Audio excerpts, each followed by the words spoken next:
వివరించుకుని ఒక పావుగంట ప్రార్థన చేసుకుని ఈ కార్యక్రమాన్ని ముగించుకుందాం. దేవుడు మాట్లాడుతున్న మాట, ఇది 40వ రోజు, శిలువ ధ్యానం చివరి రోజు. నిన్నటితో శిలువ యాగం అయిపోయింది. ఈరోజుతో సంపూర్ణంగా దేవుడు చేసేస్తున్నారు. యోహాను సువార్త 19వ అధ్యాయము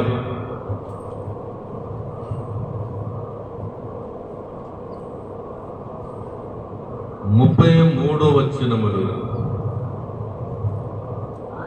33వ వచనము, 34వ వచనము. వారు యేసు వద్దకు వచ్చి అంతకు ముందే ఆయన మృతి పొంది ఉండుట చూచి ఆయన కాళ్ళు విరగొట్టలేదు గాని సైనికులలో ఒకడు ఈటెతో ఆయన ప్రక్కన పొడిచెను. వెంటనే రక్తమును నీళ్లును కారెను. చిన్న ప్రార్థన. మహోన్నతుడా, దయగల తండ్రి, 40 దినములు మమ్మల్ని నాయన మీ సిలువ నీడలో కట్టివేసి ఇదిగో ఈ స్థలమయందే 40 రోజులు మాకు పాఠాలు నేర్పారు. ఎన్నో మర్మమైన మాటలు తండ్రి. ఈ సిలువ కొరకు, సిలువ రక్తము కొరకు, సిలువలున్న భాగ్యముల కొరకు, సిలువలున్న సిరుల కొరకు ఎన్నో విషయాలు మాకు నేర్పారు తండ్రి. ఈ దినమన తండ్రి, నీ సిలువ యాగం అయిపోయినది.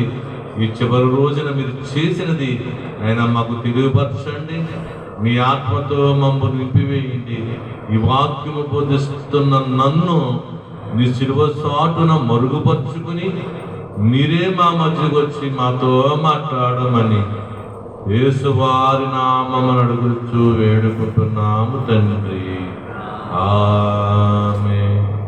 పట్టి కట్టి నెట్టిరే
సొంత ప్రజలు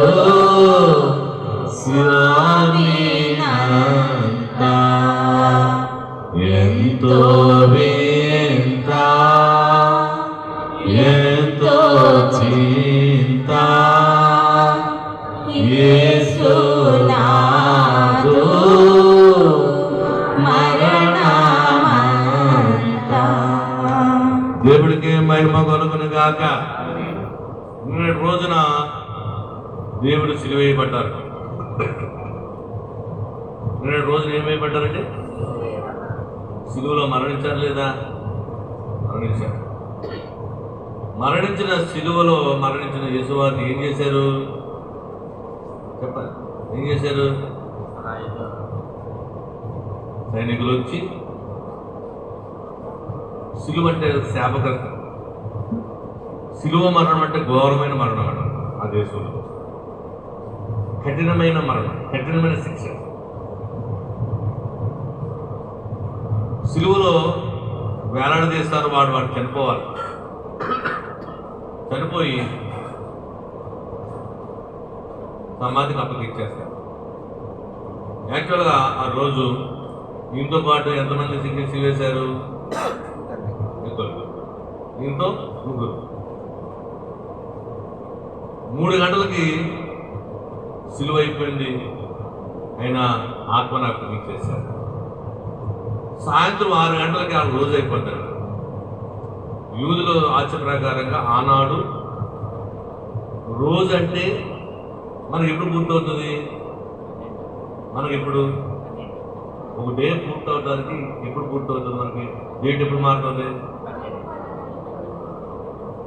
నైట్ 12 తర్వాత డేట్ మారుతుంది అంటే మనకి నెక్స్ట్ డేట్లోకి వెళ్ళిపోతాం.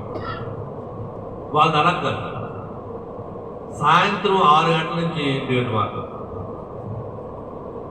సాయంత్రం 5 వరకు పాత డేటు, 6 దాటిందంటే మరుసటి రోజు. యేసుక్రీస్తు వారు సిలువ వేసినది ఏ రోజు? శుక్రవారం. శనివారం వాళ్ళది పరిశుద్ధవారం. అన్నాడు యేసుక్రీస్తు వారు ఇంకా మరణించలేదు కాబట్టి శనివారము విశ్రాంతి దినం. శుక్రవారం నాడు సిలువలో చనిపోయిన వ్యక్తి శనివారం ఉండకూడదు. పరిశుద్ధ వారంలో ఆ చేపకరుసుడు ఆ నేల మీద ఉండకూడదు. యూదుల ఆచార ప్రకారంగా అతను సాగుపోతే కాళ్ళు ఎనగొట్టి చంపి తీసుకొచ్చేది. అలాగే పేతురు ఆర్డర్ ప్రకారంగా వెళ్ళారు. 6 గంటలకు వెళ్ళారు, 3 గంటలకు ఆయన చేస్తే చనిపోయారు. 6 గంటలకు వెళ్ళారు, వెళ్ళి మొదటి దొంగను చూశారు, చావలేదు, కాళ్ళు ఎరగొట్టేశారు, చంపేసి ఇంకా చంపేశారు. రెండో దొంగను చూశారు, రెండో దొంగ కూడా చావలేదు, కాళ్ళు ఎరగొట్టి చంపేశారు, కింద దింపారు. మూడో వ్యక్తి దగ్గరికి వెళ్ళారు, ఎవరు చేసేది? ఆల్రెడీ ఆయన చనిపోయారు. చనిపోయిన వ్యక్తి కాళ్ళు ఎరగొట్టకూడదు.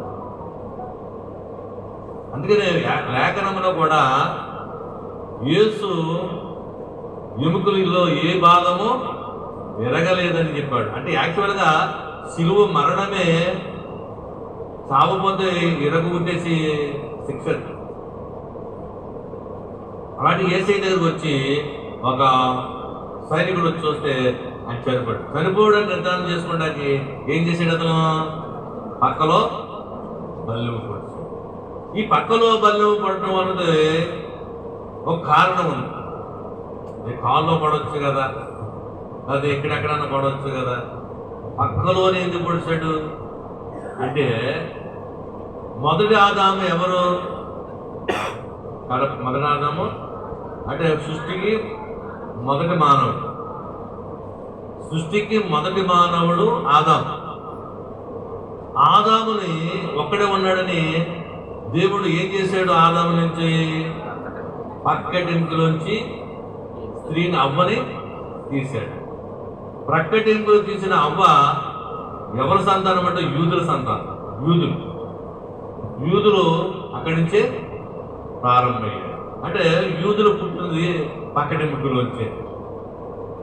ఈరోజు శుక్రవారం నాడు బలితో పొడిచింది. ఎందుకంటే క్రీస్తు పక్కటెంపులో పుట్టిన వారు అన్యజనాంగం. ఎవరండి?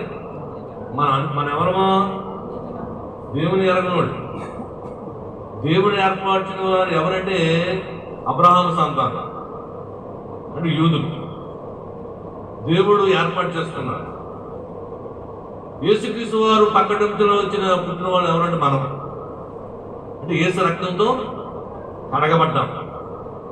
దాన్నే దేవుడు ఆ పక్కటెంపులకు చూపించాడు. మొదటి ఆదాము నుంచి పుట్టింది యూదులు, రెండో ఆదాము నుంచి పుట్టింది క్రైస్తవ జనాంగం. ఈ ప్రపంచం ఉన్న 10 క్రైస్తవ జనాంగము ఎక్కడికి పుట్టారు? యేసు పక్కటి ఇంపులోంచి, ఆయన రక్తంలోంచి మనం పుట్టాం. పుట్టుబెట్టండి. మా అమ్మ నాన్నగారు వేరు కదా నువ్వు అనవచ్చు. అమ్మ, దేవుని విషయంలో నువ్వు ఎలా కనబడుతున్నావంట? రక్షణ తీసుకోకుండా నువ్వు సచ్చిన వారి వలె. మనం దేవుణ్ణి ఎరగనప్పుడు మనం ఎవరు? ఆయనకి దృష్టిలో దేవుణ్ణి తిరిగిపోవటమే మన సచ్చినవాడు.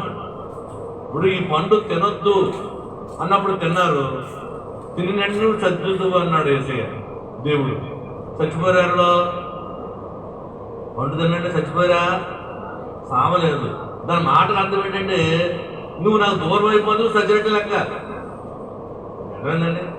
ఇప్పుడు తల్లిదండ్రులకి పిల్లలు ఇసుకుంటుంటారు. పిల్లలు ఇసుకించేసి పిల్లలు తల్లిదండ్రులు ఎదురించి వెళ్ళిపోయారు. సపోజ్ ఎవరన్నా ఆ తల్లిదండ్రులు అంటే మాట్లాడతారు సార్, మా దృష్టిలో సచ్చినట్టు అక్కడే ఆడతో మా సంబంధం ఏంటి అన్న గుడికే కాదు, అతను మా అమ్మాయే కాదు, అక్షరాలు చేసుకుంటుంది. చచ్చినట్లు లెక్క అంటామంటారా? చాలా జరిగింటాం ఆ మాట. అంటే మాట వినకపోవడమే చచ్చిపోవడం లెక్క. దేవునికి దూరం అవడమే, దేవుని నమ్మకపోవడమే నువ్వు చచ్చిన వాడితో సమానం. దేవుని విషయం ప్రియమైన సోదరు సోదరా, శుక్రవారం అంత బిజీగా ఉండి శనివారం ఏం చేశారు ఆయన? శనివారం ఎక్కడున్నారైనా? శుక్రవారం నాడు సమాధి చేయబడ్డారు. శనివారం ఎక్కడున్నారు? శనివారం కూడా ఖాళీ లేదు ఆయన. శనివారం కూడా పనిచేశారు. గలతీయులకు రాసిన పత్రిక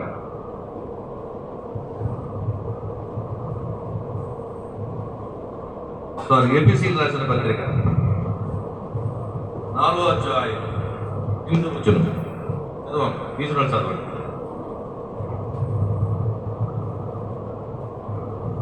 గలతీయులకు రాసిన ఎఫెసీయులకు రాసిన పత్రిక. ఆయన ఆరోహణమైనప్పుడు చెరను చెరగా పట్టుకొని పోయి మనుషులకు ఈవులను అనుగ్రహించెనని చెప్పబడి ఉన్నది. ఆరోహణమాయననగా ఆయన భూమి యొక్క క్రింది భాగములకు దిగిననియు అర్థమిచ్చుచున్నది కదా. దేవునికి మహిమ కలుగును గాక. ప్రియమైన సోదరి సోదరా, దేవుడు ఆరోహణం అయ్యాడు శనివారం నాడు. ఆరోహణం అంటే భూమి కిందకి దిగారు. ఆదివారం నాడు ఆరోహణం పరలోకానికి వెళ్ళిపోయారు. ముందుగా పరదేశి ఎక్కడుంది? భూమి అడుగు భాగంలో ఉంది. మనం వింటాం కదా, లాజరు, పేద లాజరు, ధనవంతుడు ఇద్దరు ఒకసారి చనిపోయారు. చనిపోయి ఇద్దరు ఒకసారి భూమి కిందకి పాతాళానికి వెళ్ళారు. నరకము పరదేశి పక్క పక్కన ఉంది, మధ్యన అగాధం ఉంది. బాగా అర్థం చేసుకోవాలి. దేవుడు ఇష్టప్రకారంగా బతికిన లాజరు పరదేశిలో దేవుడు రొమ్మున అనుకున్నాడు. ధనవంతుడు నాకేంటి, మనం చూద్దాంలే అని తన ఇష్టాసారంగా తిని బ్రతికినోడు పాతాళానికి. పాతాళంలో ఉన్న ధనవంతుడు పరదేశంలో ఉన్న ఎవరు చూస్తున్నాడు? లాజరు చూస్తున్నాడు. లాజర్కి ఈ ధనవంతుడు బాగా కనెక్షన్ ఉంది. అంటే ఆ వాక్యం చూపించలేదు. ఏంటి కనెక్షన్ అంటే, గీట పక్కన రోడ్ ఎవరో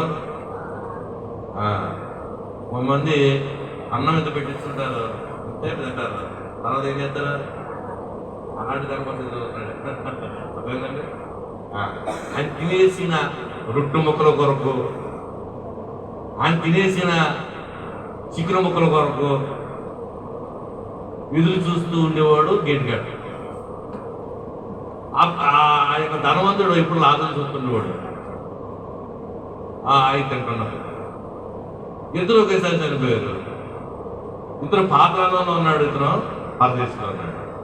ఇలా తీర్చి వస్తే ఏంటి మనోడు అక్కడ ఆనందంగా ఉన్నాడు అని చూస్తున్నాడు. అంటే మీకు అర్థం అవుతుందని చెప్తున్నాడు. అంటే అప్పుడు ఎక్కడ ఉన్నది?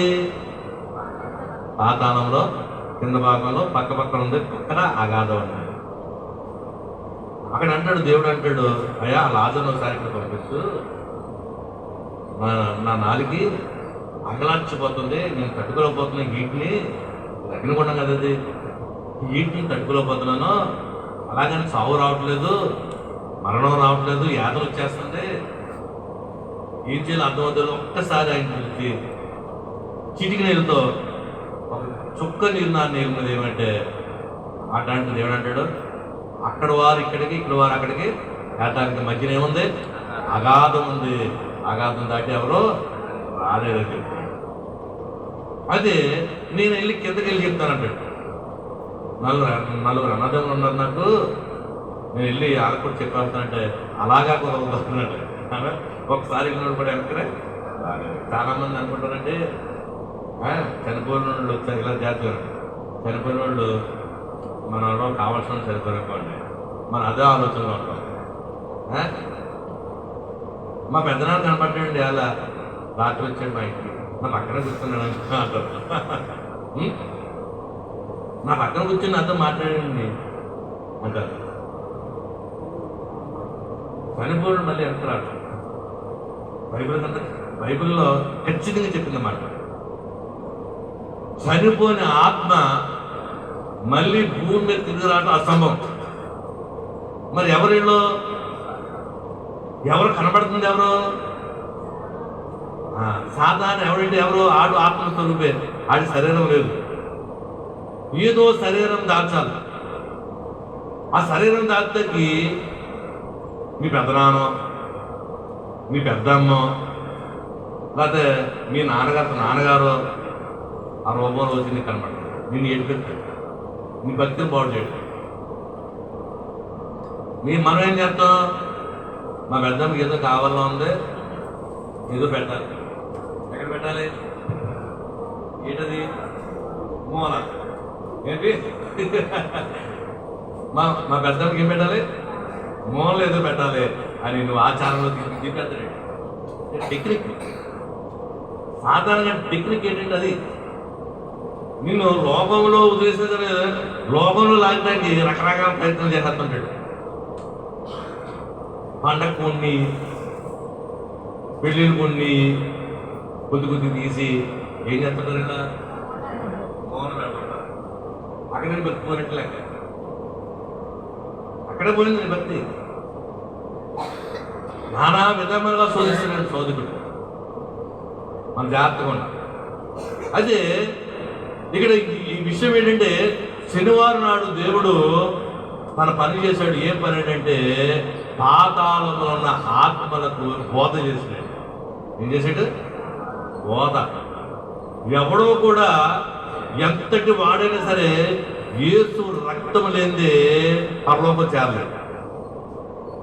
నువ్వెంత భక్తుడు అయినా, నువ్వెంత దానమానం చేసినా యేసు రక్తం లేనిదే.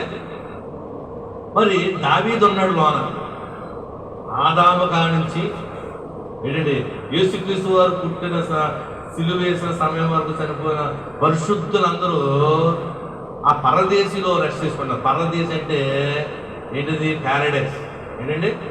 ప్యారడైస్ పొలం కాదు, ప్యారడైస్ అంటే తోట అమ్మా.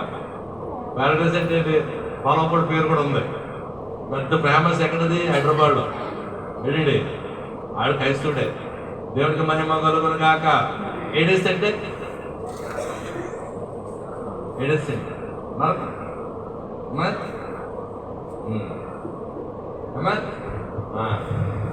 ప్యారడైస్ అంటే పరదేశి, ఏడేస్ అంటే నరకం. పరదేశి వేరు, పరలోకం వేరు. పరదేశి ఏంటంటే పరిశుద్ధులు విశ్రాంతి తీసుకునే గది, హాలు, రెస్ట్ తీసుకున్నారు. పరలోకం అంటే అది వేరు. ఆ బంగారపు వీధులు, బంగారపు గదులు, అంతా ఆనందం అక్కడ. అది వేరు. ఇంకా తెరలేదు, ఇంకా తలుపు వేస్తుంది. ప్రభునందు మృతులైన వారందరూ ఎక్కడున్నారంటే పరదేశులు ఉంటారు. పరదేశం అంటే waiting hall. Waiting hall. Railway స్టేషన్కి ఎప్పుడైనా వెళ్ళారా మీరు? రిజర్వేషన్ చేసుకున్న వాళ్ళు వెయిటింగ్ హాల్లో ఉంటారు. పైనుంచి వరకు వెయిట్ చేయడానికి. పరలోక తలుపు తీసే వరకు పరదేశంలో పరిశుద్ధులు రెస్ట్ తీసుకుంటారండి. అక్కడ పరదేశం అంతకుముందు ఎక్కడ ఉండేదంటే యేసుక్రీస్తు వారు చనిపోక ముందు పాతాళంలో ఉండేది. ఈ పాతాళములో ఉన్న పరదేశను ఈ శనివారం నాడు ఎక్కడ తీసుకెళ్ళిపోయారంటే చరణగా పట్టుకుని వెళ్ళిపోయింది. ఎక్కడికి? మూడో ఆకాశంలోకి. ఎన్ని ఆకాశంలోకి? మూడో ఆకాశంలోకి. మనకు కనబడుతుంది ఆకాశం, ఒక్క ఆకాశం ఉంది. ఫస్ట్ వాయుమండలం అంటే మేఘాలు కనబడుతుంది మనకి. మేఘాలు కనబడేది ఒక ఆకాశం, వాయుమండలంలో ఉంటుంది. ఏమంటారండి? అక్కడ ఎవరుంటారు? వాయు అంటే ఏంటి? వాయువు అంటే ఏంటి? గాలి. సైతాన్ని పెట్టుకుని ఏమంటారు? గాలి ఎట్టుకుందరు ఏంటి అంటారు? ఏమంటారు?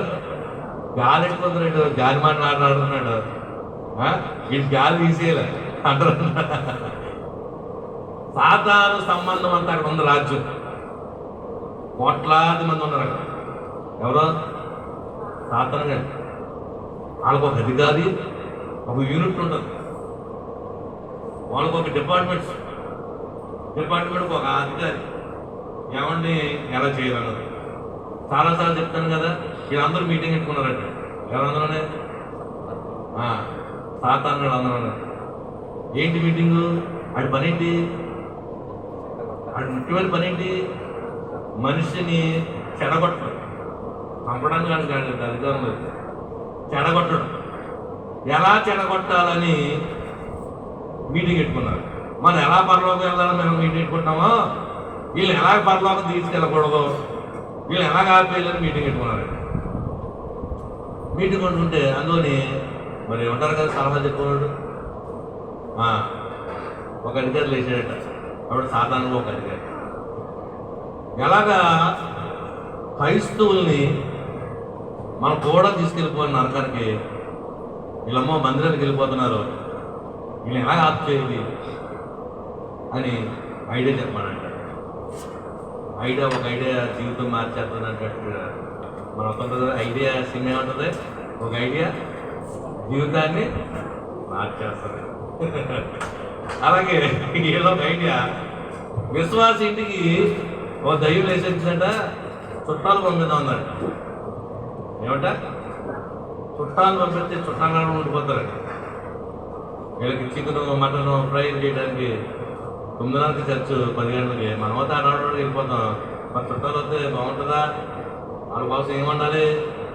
చికెన్ ఉండాలి, చికెన్ ఫ్రై ఉండాలి, కర్రీ ఉండాలి, చారు ఉండాలి, అందులో పచ్చడి కూడా. ఇలాగ 12 అయిపోయి 12 అయిపోతే తెచ్చుకుంటుందా? అలా చెడగొడదాం అన్నారు. బాగుందమ్మా, ఏదో ప్లాన్ చేసి పక్క పెట్టాలి, అలా చేద్దాం. రెండోది ఆ విశ్వాసం గొప్పదై ఉండి చుట్టాలు వచ్చినా లెక్క చేయకుండా చర్చికి వెళ్ళిపోతే అప్పుడు ఏంటి సంగతి అన్నాడు. అప్పుడు సంగతి ఏంటి? తీసుకెళ్ళి వాళ్ళని పడుకోబెట్టేద్దాం అన్నారు నిద్రకి. ఏంటంటే చర్చిలో సాధారణంగా నిద్రకి వస్తుంది, చల్లగా గాలి సైలెంట్ ఉంటుందమ్మా, అలా చూసుకుంటాం కదా. ఆ చూపు ఏం చేస్తుంది? కళ్ళు అలా బరువు తీసేసేది, నిద్రలో తీసుకెళ్ళిపోతాం. తెలియదు నీకు, తెలియకుండా నిద్రలో పోతాం. చాలామంది చూడండి 75% పడుకుంటారు. పొద్దున్నే వచ్చినని 9 గంటలు వేసిన 11 గంటలు చర్చకు వచ్చినా వీళ్ళకి ఏమవుతుంది? భయంకరమైన నిద్ర వచ్చేస్తారు. అది శోధన. వీడు ఐడియా వేసుకున్నాడు కదా, సరే నిద్రపోకుండా ఇంకా మిలుపుకుండి మొహం కొడుకుని వచ్చి కూర్చుంది అనుకోండి, ఏం చేయలే. మా ఆయన సెల్ ఫోన్లు వచ్చాయి కదండి, సెల్ ఫోన్ మోగింగ్ చేద్దాం అంటే ఎవరో ఫోన్ చేస్తే ఇంపార్టెంట్ అని ఎక్కడికి వెళ్ళిపోతాను. సాధారణంగా సెల్ ఫోన్ ఎక్కడికి వెళ్ళిపోతాం మనం, మనుషులు ఎక్కడున్నా సరే పట్టుకుని వెళ్ళిపోతుంటారు. ఎందుకో ఏంటండి సెల్ ఫోన్ వచ్చిన ఏముంటుంది? ఇలా నడుచుకుంటే ఆ సాధారణ వెళ్ళిపోతారు. ఇక్కడ మాట్లాడవచ్చు, ఆ మాట ఏంటి, ఆ మాట ఫోన్ పెట్టుకుని అదొక వీక్నెస్ అయిపోయింది. వెళ్ళిపోవాలని కాదు, అదొక అలవాటు అయిపోయి అలాగ దూరంగా వెళ్ళిపోయి మాట్లాడతారు. అంటే రకరకాలైన మోసం చేయడం చూడండి. ఆనాడు మృతులైన వారు రక్షణ లేదా? రక్షణ లేకపోతే ఈ రక్షకుడు వెళ్ళి, ఇగో నీ కోసం నేను మరణించాను, దేవుడు చెప్పాడు కదా, మేకల యొక్కయో గొర్రెల యొక్కయో మీ పాపములు క్షమించబడవని, పరిశుద్ధమైన రక్తము సిందించేటే కానీ ఇక రక్షణ రాదని, రక్షణ లేనివాడు పరలోకం చేరడని మీరు విన్నారు కదా. మీరు ఆనాడు రక్షణ కోసం ఎదురు చూశారు కదా. ఇదిగో నేనే రక్షకుడిని, దేవుని కుమారుణ్ణి, మీకోసం నేను సమర్పించుకున్నాను, రక్షణ సంకల్పం చేస్తానని మీ అపరాధమును నా మీద వేసుకుని నీ రక్తం చిందిస్తానని అనాది అదే జగతికి పునాది వేయక మునిపే, ఈ భూమి పుట్టక మునిపే వేసుకున్న ప్రణాళికను ఈరోజు నెరవేర్చబడ్డది. శుక్రవారం నాడు నేను సిలువ వేయబడి రక్తం చిందించాను అని చెప్పి వాళ్ళకు బోధించి ఆ రక్తం వాళ్ళ మీద ఈ శనివారం చేసిన పని అది. దేవుడికి మహిమ కలుగును గాక. శనివారం ఏం చేశారంటే మృతులైన పరిశుద్ధులను శరణగా పరదేశి మూడు ఆకాశానికి తీసుకెళ్ళిపోయారు. అప్పటి వరకు పరదేశి పాతాళము పక్కనే ఉండేది, ఇప్పుడు పరదేశి మూడు ఆకాశానికి తీసుకెళ్ళిపోయారు. ఆదాము నుంచి మొదటి మానవు నుంచి సిలువలో మరణించిన వరకు ఎవరైతే పరిశుద్ధులు పరదేశిలో ఉన్నారో వారందరికీ రక్త పోక్షణ జరిగినదని మనం శనివారం నాడు తెలుసుకోవాలి. దేవుడికి మహిమ కలుగును గాక. దేవుడికి కృప కలుగును గాక. అనేక విషయాలు ఉన్నాయి, కానీ మరొక విషయం నేను చెప్తాను. 2 విషయాలు మనం మాట్లాడుకుని ఈ కార్యక్రమాన్ని ముగించుకుందాం. ప్రియమైన సోదరి సోదరుడా, చూడండి, యోహాను సువార్త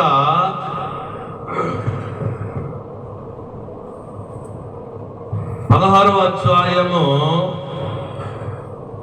33వ వచనము.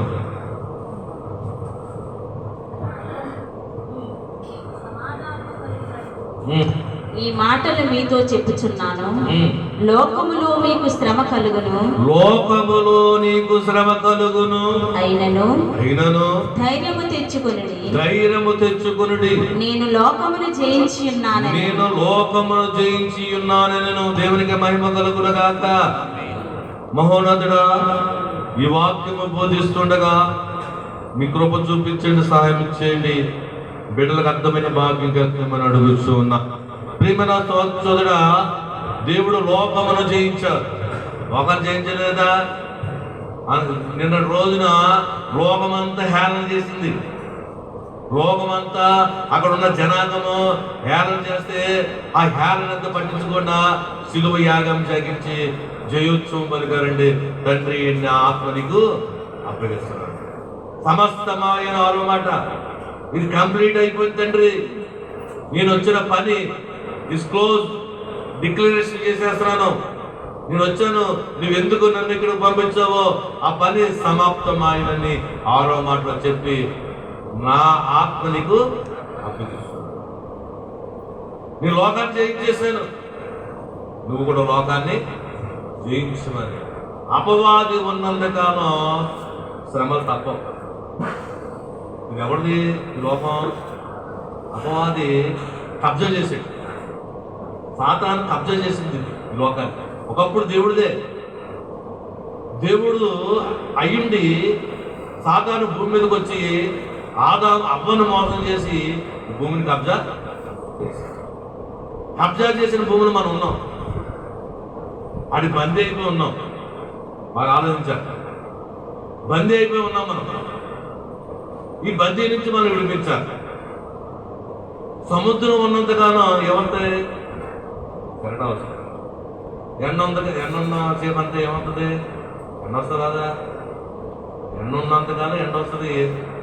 కెరటాలు ఉన్నంత, సముద్రం ఉన్నంతగానో, ఆ అపవాదం ఉన్నంతగానో శ్రమలు తప్పవు మనకి. శ్రమలే ఉపకారం. శ్రమలు తప్పవు. శ్రమలను జయించాను. మీరు లోకాన్ని ఎలా జయించానో నువ్వు కూడా శ్రమ లేనివాడు అప్పుడు లేడండి. చిన్న చెట్టుకి చిన్న గాలి, పెద్ద చెట్టుకి, చిన్నోడికి చిన్న కష్టము, పెద్దోడికి పెద్ద కష్టాలు ఉంటాయి. కష్టం లేనివాడు, బాధ లేనివాడు అవ్వలేడు. ప్రతి ఒక్కడు బాధ. క్రైస్తవుడిని నమ్ముకుంటూ ఉంటే నాకు బాధలు రావద్దు. బాధలు అందరికి వస్తాయి. ఎండ అందరి మీద ఎలా వస్తుందో శ్రమలు కూడా వస్తుంది. అయితే ఇక్కడ మాట్లాడుతున్న మాట హెబ్రీయులకు రాసిన పత్రిక 2వ అధ్యాయము 18వ వచనంలో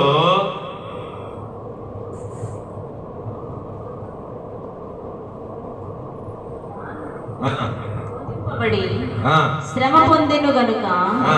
బోధింపబడు వారికిని ఆ. శోధింపబడు వారికిని ఆ. సహాయం చేయగలవాడై ఆ. ఉన్నాడు. చూసారండి, ఆయన శోధించబడి జయించాడు. శోధింపబడి వాడి వాడికి సాయం చేసేవాడు ఉన్నాడు. ఆయన రూట్ తెలిసిందండి.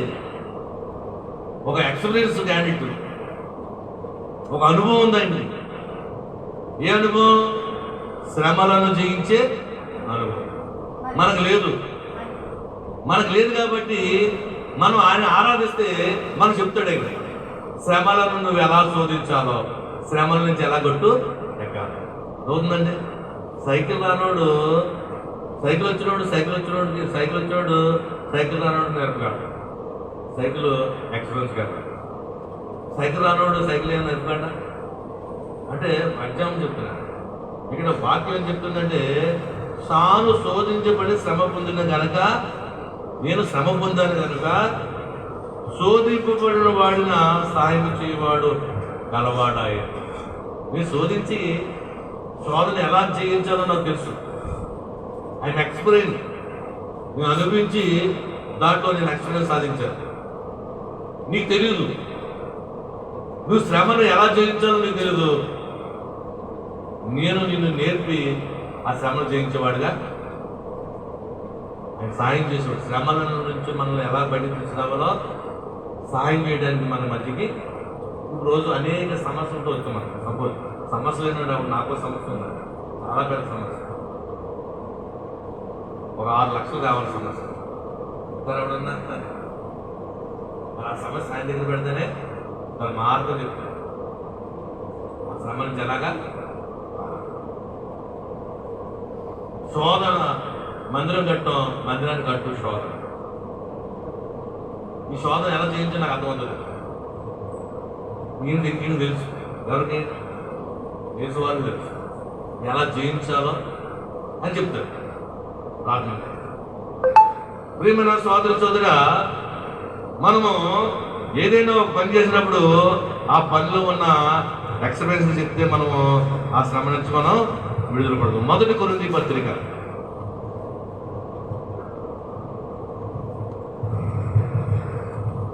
1 కీర్తనలు 119 కీర్తన 7వ వచనం.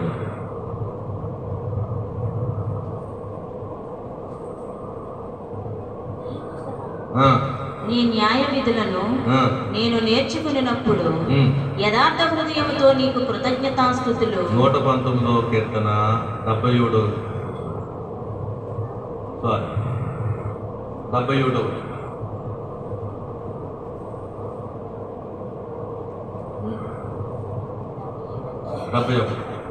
నేను నీ కట్టడలను నేర్చుకున్నట్లు శ్రమ నుండి ఉండుట నాకు మేలాయను. శ్రమ నుండి నాకు మేలాయను. దేవుడు శోధించడండి. ఇలా చూడాలి, దేవుడు శోధించడం, శోధనకి అవకాశం ఇస్తాడు, శోధించడానికి అవకాశం ఇస్తాడు. సాధారణ దేవుడు శోధించడు. ఎందుకు శోధిస్తాడంటే నువ్వు మేలు పొందుకుంటాను. ఆ మేలు పొందుకోవడానికి ఒక్కోసారి ఆర్థిక వ్యర్థం పట్టుకుంటాడు. ఏ వ్యర్థం? ఆర్థిక వ్యర్థం అంటే ఏంటి? ఆర్థిక వ్యర్థం అంటే ఏంటి? కొట్టడం. ఆర్థికంలో నిన్ను కింద దింపేస్తాడు. అప్పుల్లో ఊళ్ళు అవునండి. అప్పుడైనా సరే దేవుడు చేసుకుంటూ ఉన్నారు. అనారోగ్యమైన బెత్తంతో పడుతున్నాడు, అంటే వ్యాధితో. కుటుంబ చింత అనే బెత్తంతో పడతాడట. కుటుంబం చింత అంటే నువ్వు ఎంత కష్టపడినా అది చేసేలా అంటారు కదా. ఆవిడ మిస్సెస్ అంటున్నారు, ఈటల బాబు ఇంత సుఖం లేదు అంటుంటారు. ఎంత కష్టపడినా ఇంటికి వెళ్తే నాకేం లేదు, సుఖం లేదు, శోధిస్తుంటారు. అది కూడా దేవుడు నీకు ఏం చేయడానికి, మేలు చేయడానికి. అది కూడా లేకపోతే నువ్వు అసలు దేవుడు మర్చిపోతావు. దాన్ని బట్టి అన్న మా ఆవిడ ఉంటే మార్చుకోవడం తండ్రి ఏంటిది మాకు ఈ శోధన, మాకు పక్కలో బలిలా ఉంది, కంట్లో ముళ్ళులా ఉంది, ఏం చెప్పినా వ్యతిరేకమే, ఏం చెప్పినా మాకు కుదురుతలేదు, మాట కుదురుతలేదు అని దానికోసం నువ్వు ఏం చేస్తావు? ప్రార్థన చేస్తావు. శోధన ఎందుకు నీకు ఎప్పిస్తాడంటే దేవుడు, నువ్వు నీ జీవిత పాఠాన్ని నేర్చుకుంటానికి, నేను ఏం చేశాను అని చూసుకుంటాను. ఆర్థిక పెత్తను కొట్టాడంటే దేవుడు, నేను ఏం చేశాను, దేవునిలో నేను ఎదగట్లేదా? అనారోగ్యం పెద్దంతో కొడతాడంటే నేను ఏం చేశాను, దేవుని ప్రార్థించట్లేదా? నేను ఏం చేస్తాను, ప్రతి ఆదివారం వెళ్తలేదా? ప్రతి ఆదివారం దేవుని సన్నిధిలో నెక్లెస్గా ఉంటున్నానా, రెక్లెస్గా ఉంటున్నానా, విధేయత ఉండలేదా? నన్ను చూసి దేవుడు కోపిస్తున్నాడా? నేను వెళ్తున్నాను, ప్రతి ఆదివారం మందిరం వెళ్తున్నాను, కానీ ఏంటి నాకు ఈ శోధన అంటే, నేను ఎలా ఉంటున్నాను మందిరంలో, నేను ఎలా ఆలోచిస్తున్నాను మందిరంలో అని కూడా నువ్వు ఆలోచింపజేసుకోవాలి. నీ జీవిత పాఠం నేర్పడానికే ఈ శోధన, ఈ శ్రమలు ఎందుకు వస్తాయంటే, శ్రమలు దేవుడు ఇస్తేనే, అప్పగిస్తేనే వస్తాయి. నీ చుట్టూ కంచె ఉంది, ఆ కంచెలో దారి చేస్తేనే దేవుడు ఏం చేస్తాడో సాధారణ గడ్డు చూస్తాడు. అంతే ఆ తరం కాదండి. అర్థమైందా? దేవునికి మహిమ కలుగును కాక. అందుకే మొదటి కొరింథీ పత్రిక చూడండి, 10వ అధ్యాయము 13వ వచనములో,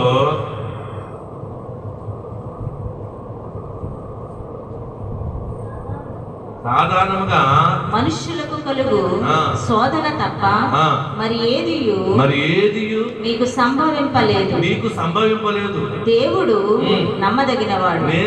నమ్మదగినవాడు. మీరు సహింపగలిగినంత కంటే ఎక్కువగా ఆయన మిమ్మును శోధింపబడనియ్యడు. అంతేకాదు సహింపగలుగుటకు ఆయన శోధనతో కూడా తప్పించుకుని మార్గమును కలుగజేయును. దేవునికి మహిమ కలుగును గాక. శోధింపనివ్వడు అంటే, శోధింపనివ్వడంటే ఆ సాధారణంగాన్ని ఇది అంత బాగా శోధింపనివ్వడు, చాలా మాట అంటారు. కానీ శోధించబడాలి. శోధన దేవుడు ఇచ్చేది అమ్మా. శోధన తప్పించే మార్గం కూడా చూపిస్తాడు. నువ్వు ఎలాగా తప్పించుకోవాలి ప్రార్థన చేస్తావు.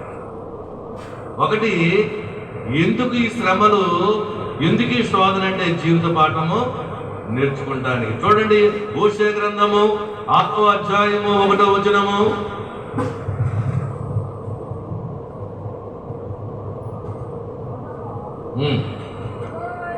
యెహోవా యొద్దకు మరొదము రండి, ఆయన మనలను చీల్చెను. ఆయనే మనల్ని ఆయనే చీలుస్తాడు, ఆయన మనల్ని స్వస్థపడతాడు. ఆయనే మనల్ని కొట్టాను, ఆయనే మనల్ని, ఆయన ఇష్టమే. ఎందుకు ఇలా చూడాలి? ఎందుకు శోధన అంటే ఒకసారి పరిశీలించుకోవాలి. ఏదైనా కష్టం వచ్చిందనుకోండి, ఏదైనా బాధ వచ్చిందనుకో, వెనక్కి చూడాలి. నీ విశ్వాసం తగ్గిపోతున్నారు లెక్క. ఇప్పుడు శుభరక్షణకి ఆ ప్రార్థన మర్చిపోతున్న ప్రార్థన అంటే విశ్వాసం, దేవుడు నీకు గుర్తు చేస్తున్నాడు. ఇప్పుడు వెంకన్న ఉన్నాడు, వెంకన్న వెళ్ళామ్మా, వెంకన్న గారు వెళ్ళా, ఎగ్జాంపుల్ చూపిస్తున్నాడు.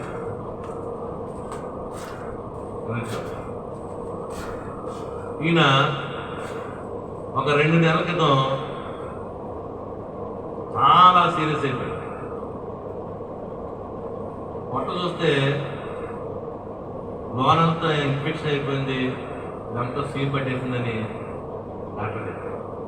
నేను చూశాను, ఒక పుండి మీద బెరళ్ళు ఎలా వస్తాయో అలాగా పొట్టంతా బెరడు బెరడగా నొప్పి గట్టిగా అన్నాడు. లోన్ ఇన్ఫెక్షన్ ఉందని నాకు అర్థమైంది. అలాంటి స్థితిలో ఉన్న ఇతను బతకడు. ఇన్ఫెక్షన్ అంటే బతుకమా, సీపట్టి ఏంటంటే వాళ్ళు బతకం, అవయవాలు ఏమైతే డ్యామేజ్ అయిపోతాయి. ఆట దగ్గరికి వెళ్ళాడు, శ్రమ వచ్చింది, శ్రమ వచ్చిందని రకరకాల ఆలోచించలేదు. శ్రమను తప్పించబడేవాడు అదే. నేను శ్రమను జయించాను, ఎవడైనా శ్రమలో వాడిని తప్పించడానికి నేనే చేస్తాను అని చెప్పిన మాట ఇది నెరవేరు. శ్రమ వచ్చినప్పుడు నేను తాయిది కట్టించుకున్నావా? నేను తాయిది కట్టించావా? తాయిది కట్టించలేదు కదా. నాకు ప్రార్థన, నాకు ఫోన్ చేసాడు అలా మిస్సెస్ చేస్తే సంవత్సరం క్రితం ఒకసారి అలాగే రాయవరంలో జాయిన్ చేశారు. ఆడికి వెళ్ళి బాగయ్యుడు వచ్చాడు. ఇతనికి ఒక బ్యాట్ అలవాటు ఉంది. ఆ బ్యాట్ డ్రింకింగ్ తప్పే ఉంది. పద్దుగోడు ఏదో తప్పు చేస్తుంటాడు. ఏమా ఆ తప్పు వల్ల ఇన్ఫెక్షన్ అయింది. ఎందుకు ఈ మాట చెప్తున్నానంటే, శ్రమను జయించడానికి మార్గం దేవుడే అని తెలుసుకున్న ఆ మిస్సెస్ సుబ్బలక్ష్మి గారు ప్రార్థన కోరుకుంటారు. ప్రార్థన ఈరోజు ఇలా నిలబడ్డంటే ఆయన శోధన జయించాడు, శోధించాడు. దేవుడే బతికించాడు. ఎందుకు బతికించాడు? నువ్వు ఆయన ఎన్నుకున్నావు కాబట్టి. నువ్వు శోధన వచ్చింది 10 ఓడి మీద అవుతుంది ఎండ. ఇప్పుడు ఈ కడుపులో ఇన్ఫెక్షన్ చాలా మందికి ఉండొచ్చు. అక్కడ ఇది అందరికీ తగ్గపోవచ్చు. వాళ్ళు వాళ్ళు ఎన్నుకున్న దారి వేరు, ఇతను ఎన్నుకున్న దారి వేరు. శోధనను తీసేసి వాడి దగ్గరికి వచ్చాడు, అంటే యేసు దగ్గరికి వచ్చాడు. మరి ఆ శోధన తీసేసి ఈరోజు పచ్చం కూడా అవసరం లేదు. ఎందుకంటే తిన్నాడు. దేవునికి మహిమ కలుగును గాక, దేవునికి స్తుతి కలుగును గాక అని అలా చెప్తే సార్ అమ్మా. ఎందుకంటే నేను ఎందుకు ఎగ్జామ్ చెప్తున్నానంటే, శోధన వస్తుంది. ఆ శోధనని ఎలాగ తప్పించుకోవాలో మనం తెలుసుకోవాలి. అన్నాడు కదా, శోధించడానికి నేను శోధిస్తాడు, అది తప్పించుకునే మార్గం కూడా నేను చూపిస్తాను. తప్పించుకునే మార్గం ఏది? ఏసే మార్గం. తప్పించుకునే మార్గం ఏది? ఏసే మార్గం. హాస్పిటల్ మార్గం కాదు. హాస్పిటల్కి వెళ్ళేటప్పుడు యేసుతో ప్రార్థన చేసుకున్నారు. దేవుడు ఎలాగైనా మాయం చేసాడు. ఎవరో ఒకరి ద్వారా నీకు ఆయన సాయం చేస్తాడు. దేవా నాకు సాయం చేయంటే ఆకాశం నుంచి మూట ఏం పడతాడు, ఎవరో ఒకడు సాయం చేస్తాడు. అలాగే నువ్వు ప్రార్థన చేసినప్పుడు, హాస్పిటల్కి వెళ్ళేటప్పుడు వైద్యుడికి జ్ఞానం వేస్తాడు. మంచి ట్యాబ్లెట్లు ఆ ట్యాబ్లెట్లు ఏమైపోతే చాలా డైరెక్ట్గా దేవుడు మహిమ చూసుకోవాలి. దేవుడు ఇంత గొప్ప కార్యం చేశాడన్నదే మనిషిని బతికించి ఈరోజు సజీవుగా ఇప్పుడు అన్నాడు అన్న దేవుడే నన్ను విశ్వాసంతో ఉండాలి. దేవుడు అవకాశం వస్తుంది రెండోసారి జీవితాన్ని కాపాడుతాడు. వారికో చేశాడు, వారికి ఏదో తిరిగి ప్రభువా క్షమించు, నీకు ఇచ్చిన జీవితాన్ని నీకు అంకితం, నీకే అంకితం అన్నట్టుగా ఉండాలి.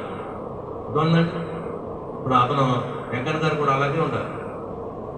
నాలుగే అందరూ పోతాం, కానీ పరిపూర్ణంగా వెళ్ళాలి, పరిశుభ్రంతో వెళ్ళాలి. దేవా నీ ఆత్మ, నా ఆత్మ నీకు అప్పగిస్తున్నానంటే ఆయన అలాగిచ్చాడు, అలాగిచ్చేసాడు. ఆయన ఉందండి. ఒక వస్తువు తీసుకుంటావు ఎవరి దగ్గర నుంచి, ఆ వస్తువు తీసుకున్నట్టుగానే పట్ల పడితే తీసుకుంటాడా? దేవుని ఆత్మ యథార్థంగా పెట్టి నీకు ఈ లోకం తిప్పాడు. ఆ యథార్థమైన హృదయంతో నువ్వు వెళ్ళాలి. చిన్నప్పుడు మనకి ఏం తెలుసా? చిన్నపిల్లడితో ఉన్నప్పుడు నేను పాపం పోయి ఏం తెలుస్తుందా? చివరి వరకు, చివరిలో నువ్వు కూడా అలాగే ఉండాలి. ఏమి తిరిగిన అపవాది నువ్వు ఎలా ఉండాలి? పరిశుద్ధుడిగా ఉండాలి. నేను పరిశుద్ధంగా నీకు ఆత్మకు అప్పగించాను, మీరు కూడా అలాగే ఇవ్వండి అని దేవుడు మార్చాడు. కలుషితంగా నువ్వు ఉండకూడదు, కలుషితంతో నువ్వు ఉండకూడదు. ఈ లోకమాన్ని వండుకున్నప్పుడు మనం ఏం చేయాలి? కడిగేసుకోవాలి. నీకు అవకాశం ఇచ్చాడు ఆయుధం, ప్రార్థన ఒక ఆయుధం. నీకు ఎప్పుడు ఎవరు రెడీకి ఇచ్చాడు? ఆ ప్రార్థనతో నువ్వేం చేసుకోవాలి? నువ్వు కడిగేసుకోవాలి. ప్రతి ఉదయకాలం ప్రభు నన్ను క్షమించు అని ప్రార్థన చేస్తాను. ప్రతి ఉదయకాలము గ్యాప్ చేసినంత రేపు ఉదయకాలాన్ని సన్నిధిలో కూర్చొని ప్రభు నన్ను కడిగే నా ప్రార్థన కడిగే అని చెప్పాను. దేవునికి మహిమ కలుగుతుంది కాక దేవుడికి స్తుతి కలుగును గాక. అలాగనే యెషయా గ్రంథము 48వ అధ్యాయం 10వ వచనం.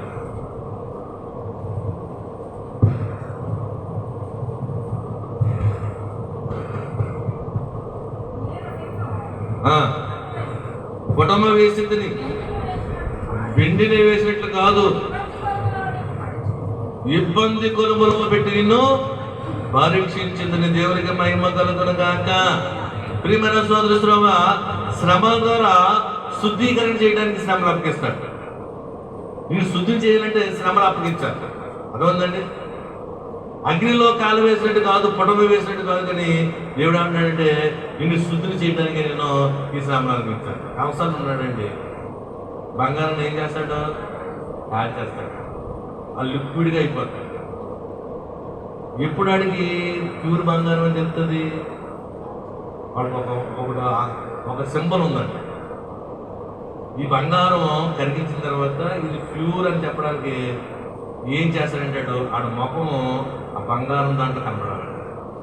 కంసాలకి ఉన్న ఒక గుర్తు, ఇది ప్యూరిటీ, ఇది 24 క్యారెక్టర్ అని చెప్పడానికి ఇలా చూస్తే ఆ ద్రవ్యంలోంచి వీడి ముఖం కనపడాలి. అప్పుడే అది ఏమవుతుంది? ప్యూర్ అయినట్టు, అందులో మస్టు పోయినట్టు, అందులో రాగి పోయినట్టు, అందులో ఇంకోటి పోయినట్టు, మట్టి పోయినట్టు అనమాట. అలాగే యేసయ్య కూడా ఎందుకు శ్రమలో పెడతాడంటే నిన్ను చూస్తే ఆయన కనపడాలి. నీ ముఖం చూస్తే ఆయన ముఖం కనపడాలి. ఆయన రూపంలో రావడానికి ఇబ్బంది అనే కొలువులు వేస్తాడు నేను. అర్థమైందా? ఆయన రూపంలో రావాలి, ఆయన లక్షణాలకు వచ్చేది. ఆయన లక్షణం రావంటే నేను కొలుములు వేయాలి. శ్రమలన్నీ కొలుములు వేసి నిన్ను ఆయన రూపాన్ని తెచ్చుకుంటాడు. ప్రియమైన సోదర సోదర, శ్రమ మనకు నిలాయనం. శ్రమలే మనకి మానవుడు శ్రమలు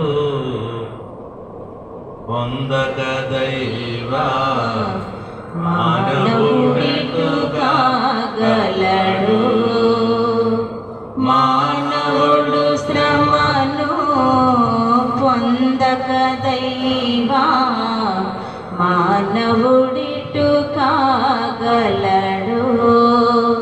కానక పడిన వానిని దైవా కానక పడిన వానిని దైవా మానవునిగా చేయంగా.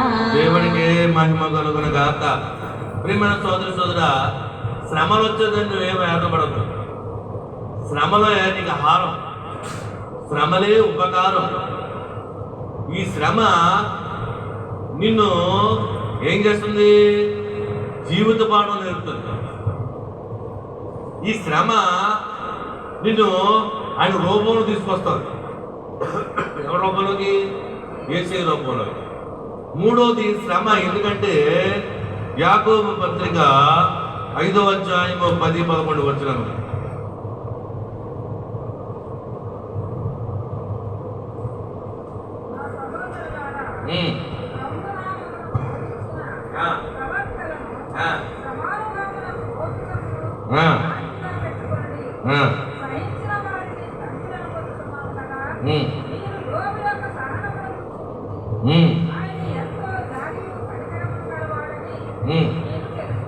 దేవునికి మహిమ కలుగును గాక. అంటే శ్రమ ఓర్పును కలిగి చేస్తుంది. నీలో ఓర్పు రావడానికి శ్రమను అనుమతిస్తాడు. ఓర్పు, శ్రమ నీకు ఓర్పు కావాలి అంటే ఓర్చుకోవాలి. ఓర్చుకోని స్థితి నీకు ఇస్తాడు దేవుడు. మామిడి చెట్టు ఉందండి మన ఇంటికాడ. మామిడికాయలు మనం ఏం చేస్తాం? ఈ కాలం ముగ్గేస్తాం. ముగ్గేసి వారం రోజులు ఇలా చూడాలి. వారం రోజులు పోయాక ఆ గడ్డి ఇలా తీస్తాం. మన కంగారు అంతేనా? గడ్డలే ముగ్గేస్తాం, గడ్డి కింద లేదా చూస్తాం, మొగలు మళ్ళీ గడ్డి వేస్తాం. మళ్ళీ 2 రోజులు పోయాక మళ్ళీ మొగలు. మళ్ళీ మూడో రోజు మొగ్గదు. ముగ్గునప్పుడు అదే కేకేస్తుందండి, వాసన వస్తుంది. అదే కదా. ఎందుకు ఈ మాట చెప్పానంటే, నువ్వు అనుకున్నప్పుడు అవ్వదు నీ కార్యం, ఆయన అనుకున్నప్పుడు అవుతుంది. నువ్వు అనుకున్నప్పుడు మొగ్గదు మామిడిగా, అది మొగ్గాలన్నప్పుడు ముగ్గుదు. నువ్వు ఓర్పు కావాలి. ముగ్గడం కార్యం, ముగ్గడం, కానీ నీకు ఓర్పు కావాలి. ఆ ఓర్పు కలగడానికి ఈ శ్రమ. నువ్వు ప్రార్థన చేస్తావు శ్రమ కోసం, ఒక కార్యం కోసం. ఏ ప్రార్థనకు అర్థం కాదు, తగిన సమయానికి ఆ కార్యం అవుతుంది. కానీ నువ్వేమనుకుంటావు, ఈ వారం వాళ్ళది, ఈ వారం వాళ్ళు అంటే ఓర్పు ఉండదు. 3 వారాలు అయిపోయిన తర్వాత పక్కన పెట్టారు, ఇది పని చేయదు కదా, వేరే దారి చూసుకుంటారు. శ్రమలో నీకు ఓర్పుని నేర్చుతాను. శ్రమలో నువ్వు ఏం చేస్తావు, ఓర్పుని నేర్చుకోవాలి, నిరీక్షణ. ప్రార్థన చేస్తాం కార్యం అవుతుందని నువ్వు ఓర్చుకుని ఓర్పుతామంటే, ఇవో మామిడికి అన్నట్టే ఆ ముగ్గునప్పుడు అదే నేను కాలమ్మ పరిపూర్ణమైనప్పుడు నీ కార్యము జరుగును తెలుసునా అని దేవుడే పాట పాడాడు. ఏం పాటది? కాలమ్మ పరిపూర్ణ.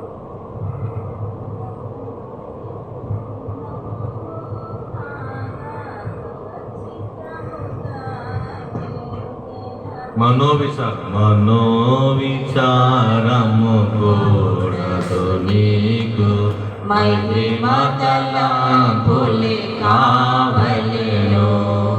దినక్రమాన దిగుణంబులు, దినక్రమాన సాదిగుణంబులు దీనులకిచ్చుచుండును, దీనులకిచ్చుచుండును. మనోవిచారము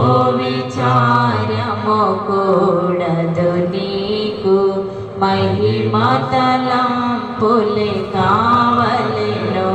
దేవుడికే మహిమ కలుగును కాక. ప్రియమైన సోదరి సోదరా, ఈ శ్రమ దినాల్లో ఉన్న మనము, ఈ ఇంటి దినాల్లో ఉన్న మనము అయిపోయింది ఈ రోజుతోటి. శ్రమ నీకు మేలే, ఈ శ్రమలో నీకు మేలే. దేవుని కోసం నువ్వు ప్రయాసపడి వస్తున్నావు, అది వ్యర్థం కాదు. దేవుని కోసం ఒక టైం కేటాయిస్తున్నావు, అది వ్యర్థం కాదు. లోపం కోసం నువ్వు చేసింది అది వ్యర్థమే. కానీ దేవుని కోసం నువ్వు ప్రయాసపడింది ఏది వ్యర్థమో ఎట్టి బస్సుల్లో కాదు. దేవుడు ఏదో ఒక సమయమున ఆ రుణాన్ని తీర్చేసుకుంటాడు. రుణపడే దేవుడు కాదు. నువ్వు చేసిన పనికి తగిన నీకు జీతం ఇచ్చేదేవి, తగిన సహాయం చేసేదేవి. మనుషుల్లాగా కాదు వాడు కాదు. మనుషులు సహాయం పొంది మోసం చేసేవాళ్ళు. నువ్వు మనుషులు నమ్ముడు కన్నా ఎవరు నమ్ముకోవాలి? యెహోవాను నమ్ముకుంటా. మనుషులు బలం ఉన్నప్పుడే ఉంటాయి సేవలు, డబ్బు ఉన్నప్పుడే, డబ్బు లేనప్పుడు, బలం లేనప్పుడు ఏమవుతుంది సేవ. అలాగనే ఈ శ్రమలో నీకు ఉపకారంగా మాత్రమే. ఈ శ్రమ కాలంలో చేసినది ఈ శ్రమ. మరి ఇక్కడ 11 గంటలు కూర్చుని కూడా 11 గంటలు, 3 గంటలకి బయటికి. అంటే ఎన్ని గంటలు ఉండేవాళ్ళు ఇక్కడ అమ్మా?